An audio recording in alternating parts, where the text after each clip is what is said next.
వచ్చిన వరకు ప్రభాకర్ గారు వాక్యపట్నాన్ని చదవలసిందిగా మనం చేస్తున్నాము. మత్తయి సువార్త 1:18-25 వచ్చిన వరకు ప్రభాకర్ గారు వాక్యపట్నాన్ని చదవాలని కోరుతున్నాము.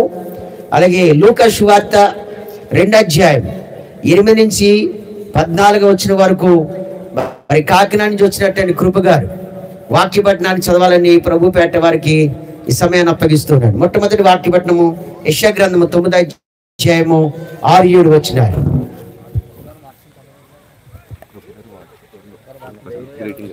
దేవునికి మహిమ కలుగును గాక.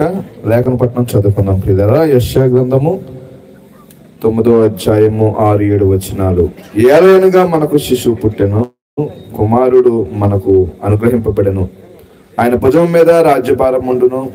ఆశ్చర్యకరుడు, ఆలోచనకర్త, బలవంతుడైన దేవుడు, నిత్యుడగు తండ్రి, సమాధానకర్త, న్యాయం వలనను నీతి వలన స్థిరపరచుటకు అతడు సింహాసనాసీనుడై రాజ్యపాలన చేయును.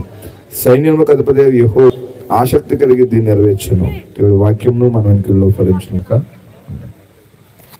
అలాగే రెండవ వాక్యపట్నం చదువుకుందాం. మత్తయి 1:18-25 వచ్చిన వరకు ప్రభాకర్ గారు వాక్యపట్నం చదువుతారు. ముందుగా దేవత దేవునికి సకల మహిమ ఘనత కలుగును గాక. మత్తయి సువార్త 1:18-25 వచనాలు జ్ఞానం చేసుకుందాం.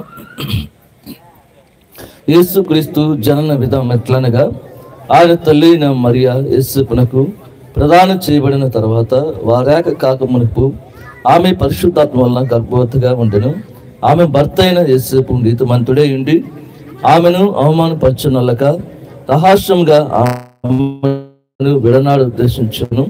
అతడు ఈ సంగతులను గూర్చి ఆలోచించుకునిచుండగా, ఇదిగో ప్రభు దూత స్వప్నమందు అతనికి ప్రత్యక్షమై, దావీదు కుమారుడైన యేసేపు, నీ భార్య అయిన మరియను చేర్చుకున్నటకు భయపడకము, ఆమె పరిశుద్ధాత్మ వలన గర్భము ధరించినది, పరిశుద్ధాత్మ వలన కలిగినది. ఆమె యొక్క కుమారునికను తన ప్రజలను వారి పాపం నుండి ఆయన్ని రక్షించును గనక ఆయనకు యేసు అంటిదువనెను.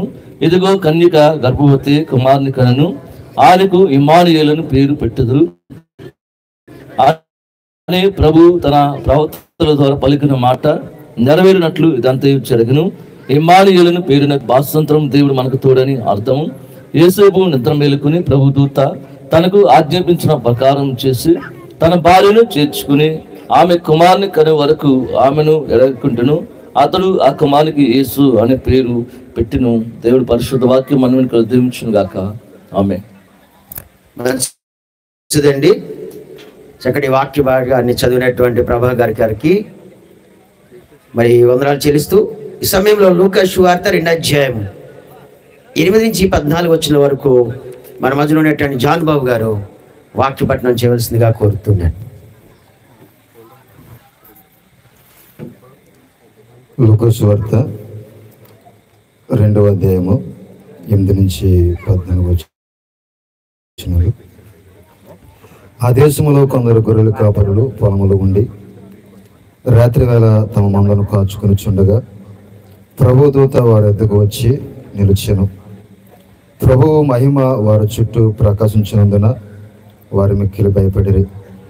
అయితే ఆ దూత, భయపడుకుడి, ఇదిగో ప్రజలందరికీ కలుగుపోవు మహా సంతోషకరమైన సువార్తమానము నేను మీకు తెలియజేయుచున్నాను. దావీదు పట్టణందు నేడు రక్షకుడు మీ కొరకు పుట్టి ఉన్నాడు. ఈయన ప్రభువైన క్రీస్తు. దానికి ఇదే మీకు ఆనవాలు. ఒక శిశువు పొత్తుగుడ్డలతో చుట్టబడి ఒక తొట్టులో పండుకునినట మీరు చూచితిరని వారితో చెప్పాను. వెంటనే పరలోక సైన సమూహము ఆ దూతతో కూడా నుండి సర్వోన్నతమైన స్థలములో దేవునికి మహిమయు ఆయనకిష్టులైన మనుషులకు భూమి మీద సమాధానమును కలుగునుగాక అని దేవుని స్తోత్రం చేయొచ్చుండును. ఆమె. మంచిదండి. చక్కటి వాక్యపట్నాలు చదివినటువంటి మరి దేవుని దాసులు ముగ్గురికి కూడా, ప్రదీప్ గారికి, అలాగే ప్రభాకర్ గారికి, జాన్బాబు గారికి మరి ప్రత్యేక వందనాలు చెల్లిస్తున్నాను. ఈ యొక్క వాక్యపట్నాల నిమిత్తమై ప్రార్థన చేయవలసిందిగా మరి కిషోర్ గారిని మరి వాక్యపట్నాల నిమిత్తము ప్రార్థన చేయవలసిందిగా వారు ప్రత్యేక కోరుతున్నాను.